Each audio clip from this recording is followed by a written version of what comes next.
auditeurs d'RVM, bonjour et bon sabbat. Heureux de vous retrouver comme chaque sabbat matin pour notre point santé.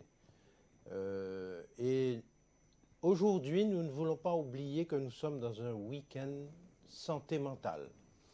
Week-end qui a commencé depuis vendredi soir, hier soir, qui était très intéressant. Et je vous invite, parce que je trouve qu'on aurait pu être plus nombreux, et c'était très très intéressant. Je vous invite à y être ce soir à 17h et dimanche et lundi à 18h30.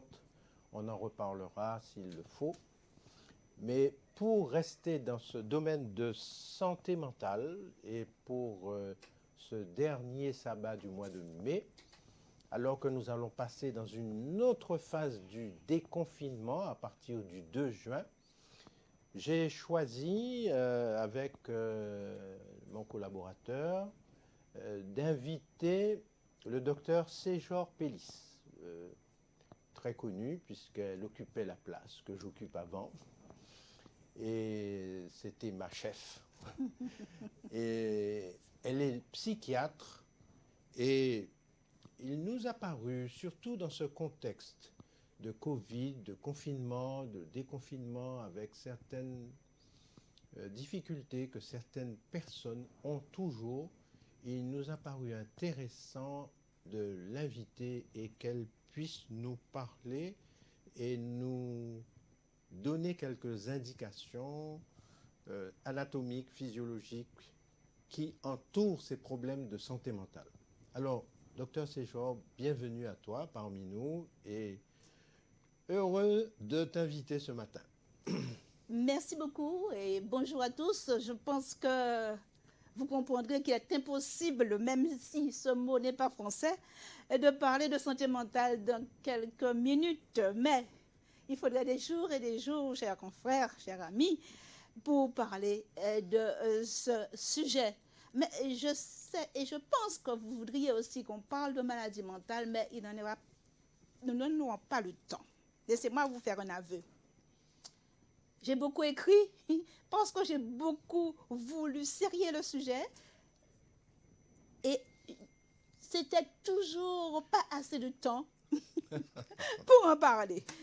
Le temps qui m'a imparti est vraiment trop court. La santé mentale entend définir ce que veut dire santé, particulièrement dans la sphère du mental. Comment parler du mental donc, sans décrire la partie matérialisée ou matérialisable qu'est le cerveau, appelé encore encéphale, organe très important de l'être humain qui enferme le mental, le protège même, vais-je vous dire. Ce cerveau lui-même est enfermé dans une boîte, la boîte crânienne. Donc, pour le mental, la partie immatérielle, le cerveau semble avoir une double protection, un double enfermement. Peut-être voyez-vous une corrélation avec le confinement au moment du Covid-19. Je dis au moment, encore maintenant déconfiné, mais tout n'est pas terminé. À ce titre, il aurait fallu se réjouir d'être enfermé parce que cela est protecteur, salutaire. Prenons quelques minutes pour que nous parlions de ce sujet santé mentale qui est défini par l'Organisation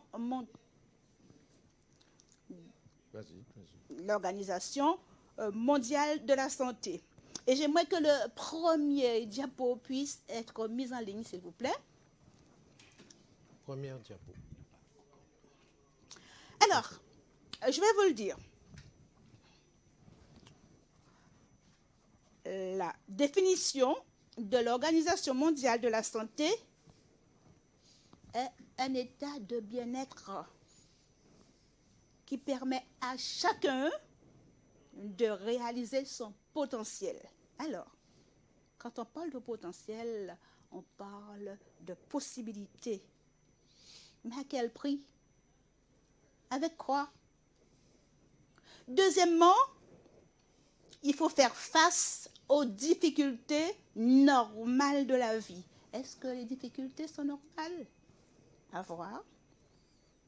Encore, de travailler avec succès et de manière productive. Hélas, cela n'a pas été le cas durant ces quelques mois, presque 3 mois. Enfin, d'apporter une contribution à la communauté. Laquelle? En quoi consiste-t-elle? Beaucoup de questionnements que je vais laisser à votre appréciation, à votre discrétion. En fait, la santé mentale, c'est un parfait équilibre entre toutes les fonctions du cerveau.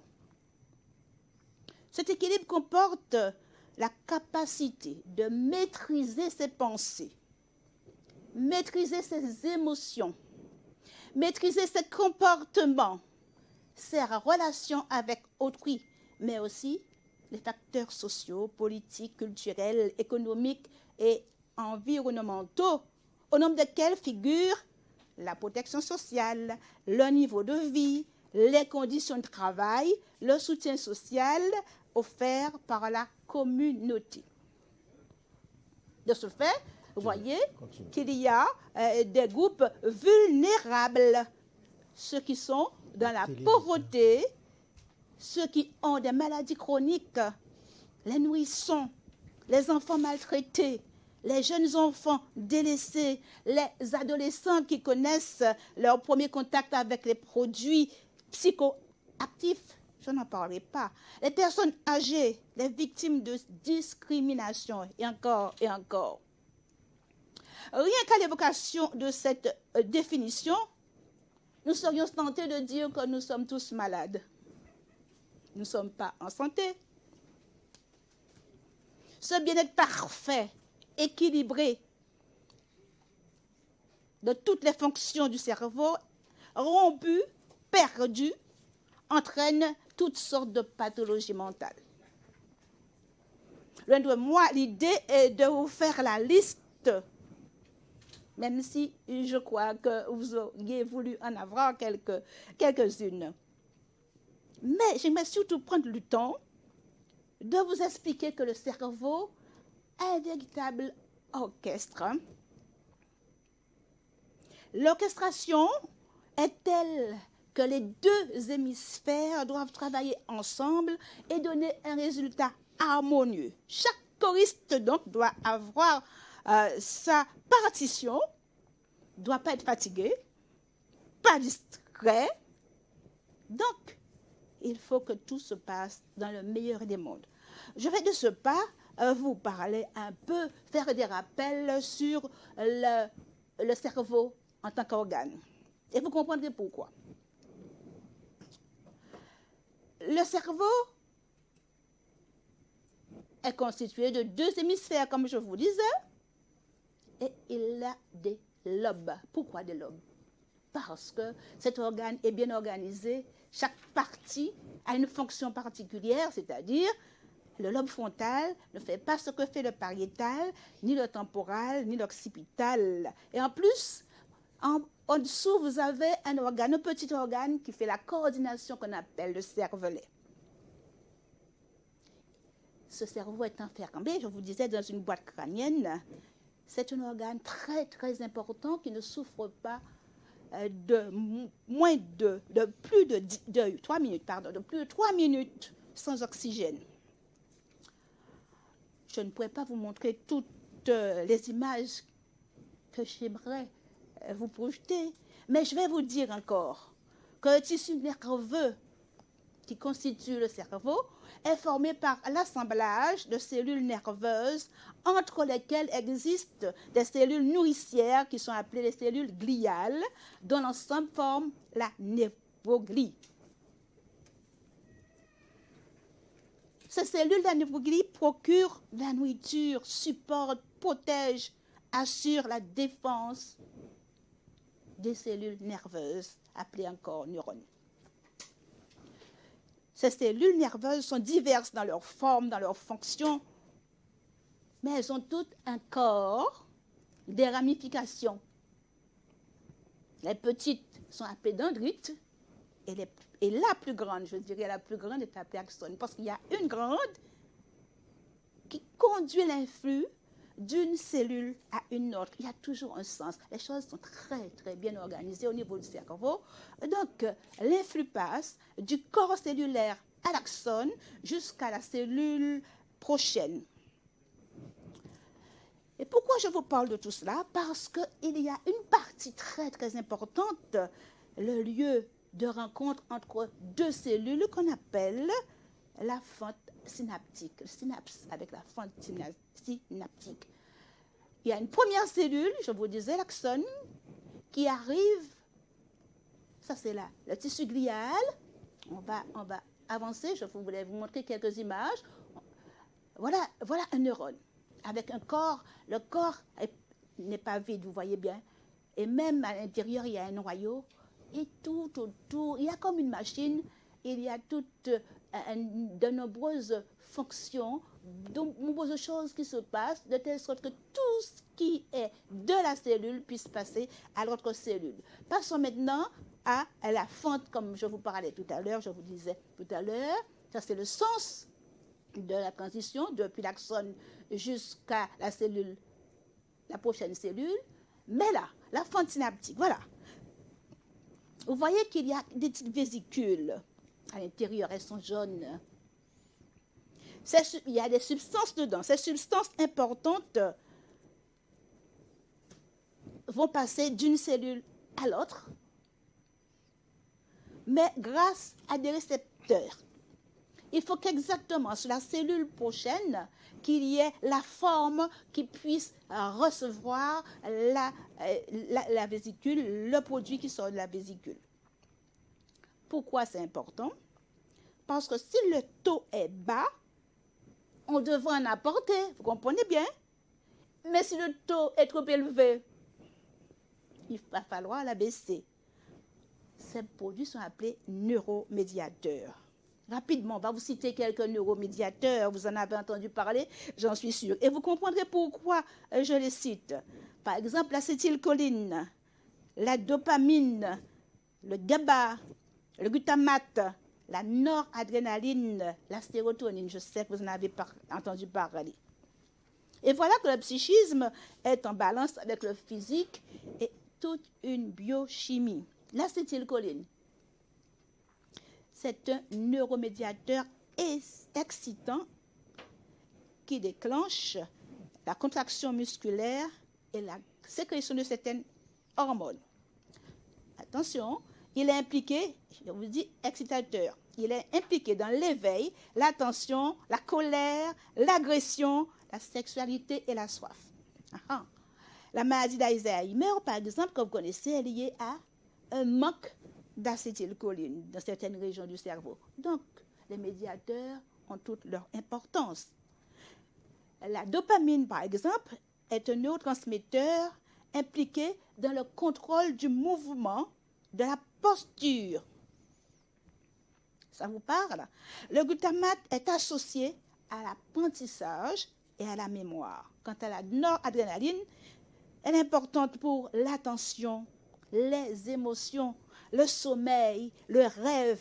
Elle joue un rôle dans les troubles de l'humeur comme la bipolarité, encore autrefois appelée maladie maniaco-dépressive.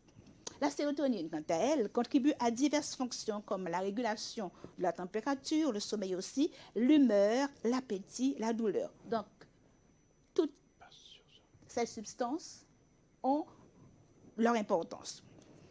Alors, quand il y a des baisses de ce taux, des lésions peuvent apparaître et alors on a des maladies.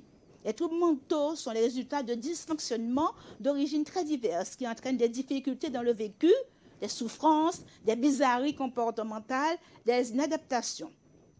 Dès lors que vous comprendrez que des fonctions perturbées signent des pathologies qu'il faut traiter. Nous n'avons pas le temps d'en parler, mais vous connaissez les dépressions, vous avez entendu parler des crises d'angoisse, des psychoses.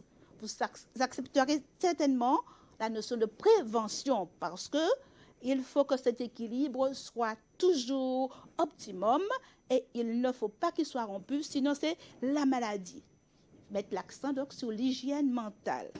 Quand on a bien compris le fonctionnement du cerveau, on met en œuvre tout pour qu'il fonctionne correctement. Que faire donc? Quelques pistes. Lui apporter des éléments nutritifs et pas des toxiques. Avoir de bonnes habitudes personnelles. Avoir un sommeil réparateur. Faire de l'exercice physique. Avoir de bonnes pensées. Avoir de bonnes relations les uns avec les autres. Aller vers les autres dans un but d'aide. Savoir aimer. Éviter autant que possible les conflits. Avoir une bonne organisation de son travail.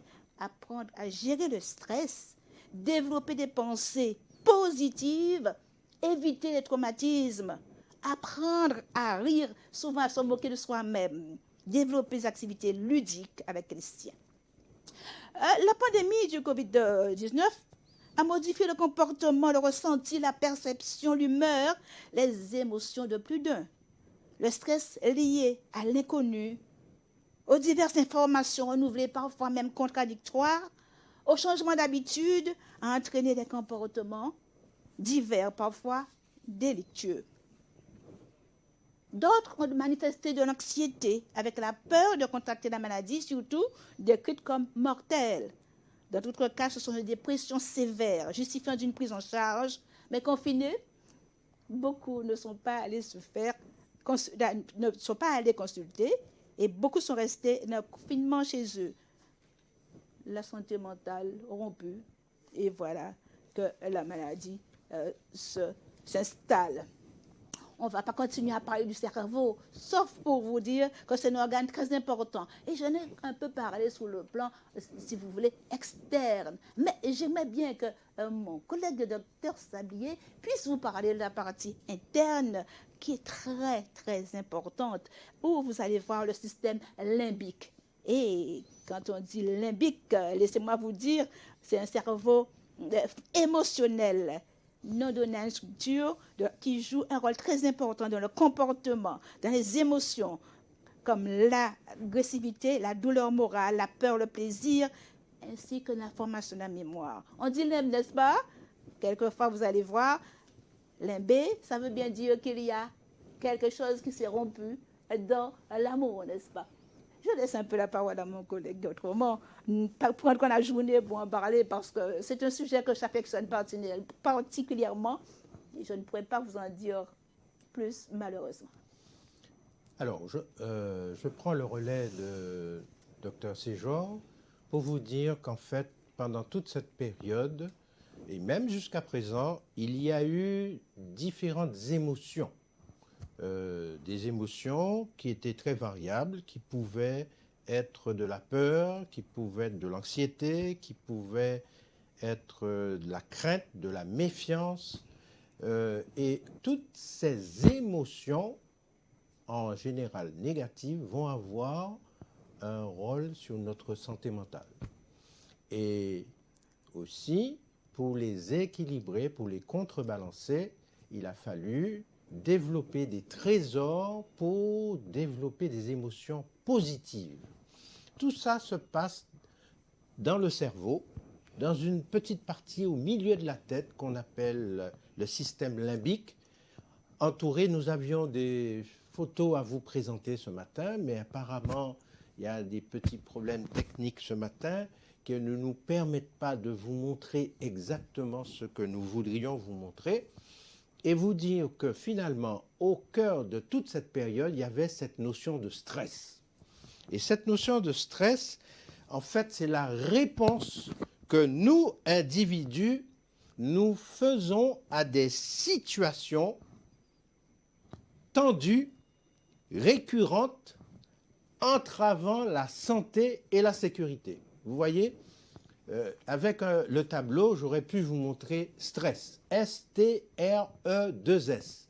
C'est un anagramme pour lequel je voulais vous montrer qu'à ce S correspondent des situations, des problèmes que nous avons rencontrés, des violences, des frustrations, des des problèmes de chômage, d'insécurité, d'emploi, des situations tendues, le T de tendu, qui a entraîné un certain nombre d'émotions récurrentes parce qu'elles ont duré ou se sont répétées plusieurs fois, et pour entraver, qui entrave notre santé physique, mentale, émotionnelle, spirituelle, et entraver notre sécurité. Et donc ce stress, c'est comme exerce une pression sur notre cerveau.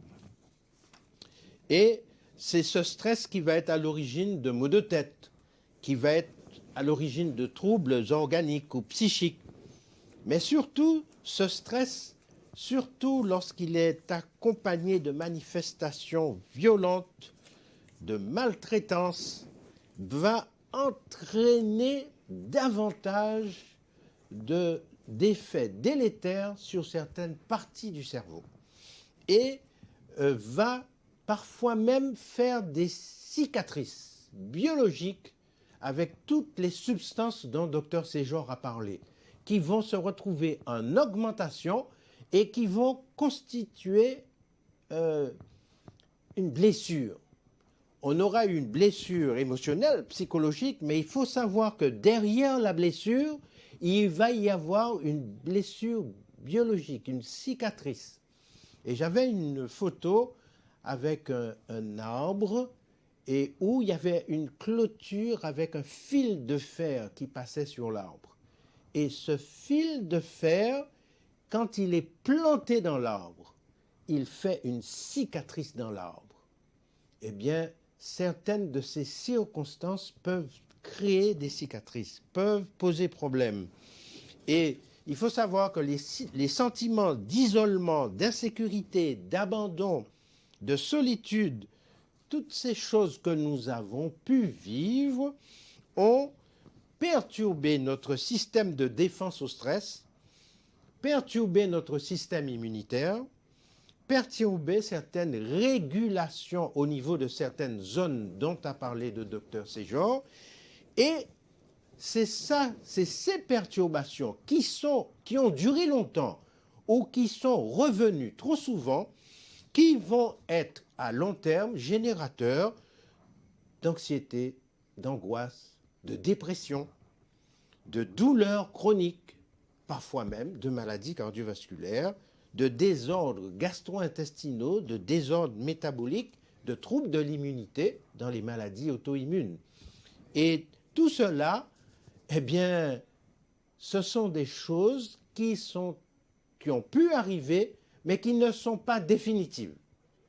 Et le message de ce matin, en santé mentale, c'est de dire que ces choses ne sont pas définitives. Et je vous invite à suivre ce séminaire de formation en santé mentale qui a lieu en ce moment. Et je voudrais juste pour terminer vous donner un exemple. Qu'est-ce que nous pouvons changer et comment ça peut changer et qu'est-ce qui, à notre niveau, va nous aider beaucoup à faire changer les choses de telle manière que les cicatrices biologiques, psychologiques, émotionnelles ne soient pas durables. Eh bien, il y a eu une expérience. Vous savez, aux États-Unis, ils ont fait une expérience et où ils ont étudié sur des gens qui avaient de l'hypertension artérielle pulmonaire, une insuffisance cardiaque, une maladie pulmonaire, donc des gens qui avaient des comorbidités. Nous avons vu que les comorbidités aggravaient la COVID-19. On a pris des gens qui avaient ces comorbidités et on a regardé quelle était l'influence de la religion sur le développement de ces patients, sur le développement mental et psychologique. Eh bien, pour aller plus vite, parce qu'on n'a pas le temps et qu'on est pressé par le temps, eh bien, je vous livre la conclusion de ces études. La combinaison entre la fréquentation régulière des assemblées, la prière, l'étude de la Bible et une forte spiritualité intérieure ont permis que dans 53% des cas, les troubles régressent. Parce que ces personnes par la fréquentation régulière des assemblées, par la prière, par l'étude de la Bible et des promesses de Dieu et leur spiritualité propre, la confiance en Dieu, eh bien, ils ont réduit de 53% leurs symptômes. Et en fait, l'étude dit qu'en général, les patients qui sont croyants, là il ne s'agit pas uniquement des chrétiens, mais toutes les personnes qui sont croyantes, mais qui de plus sont vraiment pratiquantes, c'est-à-dire que ce qu'ils croient n'est pas simplement en parole, mais aussi en action. Eh bien, quand ils sont croyants et pratiquants, il y a une rémission de plus en plus rapide de tous ces troubles à la condition qu'elle n'ait pas eu le temps de fixer les maladies. C'est pour cela qu'il nous faut nous entourer de professionnels de santé. C'est pour cela qu'il faut faire appel à de l'aide, à un pasteur, à un prêtre, à des gens de l'art qui peuvent nous aider à surmonter ce contexte. Pourquoi? Parce qu'il faut faire attention à notre esprit. Notre esprit, qui est cet ensemble que le docteur Séjour a décrit, est le siège de nos émotions. C'est notre esprit qui génère les pensées. C'est notre esprit qui va faire que notre état d'esprit va être le témoin de ce qui se passe à l'intérieur. Et Dieu a donné une loi générale de fonctionnement de toutes ces zones. Mais cette loi générale s'appelle l'amour. Ce n'est pas l'amour que l'on trouve dans la sexualité. C'est l'amour que l'on trouve dans agapé. C'est cet amour agapé, cet amour de Corinthiens 13. C'est cet amour-là qui va faire que toutes ces zones du cerveau vont fonctionner convenablement et que si il y a une déviation, va permettre, avec les médicaments, avec la psychothérapie, avec les traitements, arriver à corriger cela. Et malheureusement, lorsque nous transgressons ces lois de santé, eh bien, nous générons des maladies physiques, des maladies mentales. Et je vous prends un seul exemple. La notion de pardon, eh bien, c'est une notion très importante. Nous voyons beaucoup de gens qui ont des problèmes de santé physique, mais qui ont des problèmes de santé mentale. Eh bien, pour bon nombre d'entre eux, les problèmes de santé mentale pourraient être réglés uniquement si ces personnes acceptaient la notion de pardon. Et cette notion de pardon, avec cette notion d'amour agapé, va changer le fonctionnement des cellules cérébrales. C'est Dieu qui l'a dit. C'est une de ses promesses. Et pourquoi ne pas faire confiance à ses promesses? En fait, notre plus grand besoin maintenant, en sagesse et en puissance de guérison, c'est de faire confiance à Jésus, car c'est lui qui va nous donner l'amour agapé. C'est lui qui va nous donner le pardon. C'est lui qui va nous donner cette véritable espérance que tout n'est pas figé, qu'il y a toujours de l'espoir et que notre suprême espoir va s'accomplir quand il va revenir. Amis auditeurs, tout n'est pas perdu. Reprenons notre sens. Mettons Dieu dans notre vie. Considérons sa parole et les promesses qu'il y a dedans.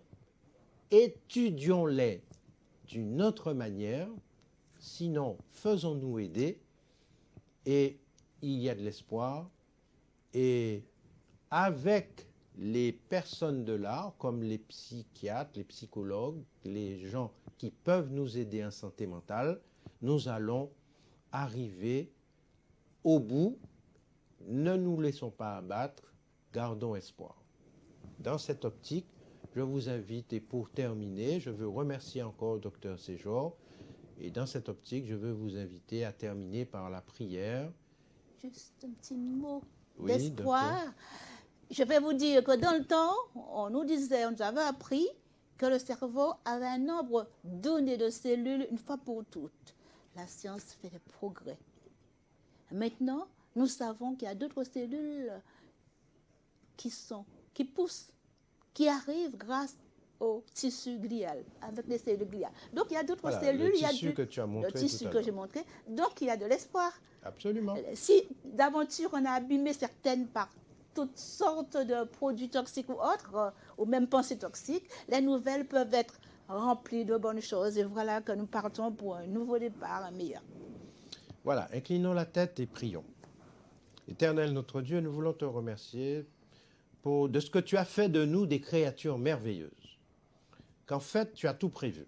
Et que dans ce système nerveux que nous apprenons à découvrir et que nous ne connaissons pas encore bien, nous réalisons, alors qu'avant certaines connaissances étaient figées, nous réalisons qu'il y a d'autres parties dans ce cerveau qui peuvent remplacer, qui peuvent se substituer et nous donner de l'espoir. Amen. Parce que toi, c'est toi qui es le grand biologiste, c'est toi le grand physiologiste, c'est toi le grand médecin. Merci de venir en aide à toutes ces personnes qui ont pu être secouées pendant cette période dans leur santé physique, mentale, émotionnelle et spirituelle. Et accorde à chacun tes grâces pour continuer leur course chrétienne jusqu'à ce que tu reviennes. Nous t'avons prié avec le pardon de nos fautes au nom de Jésus. Amen. Amen. Merci. Voilà. Merci à vous et bon sabbat.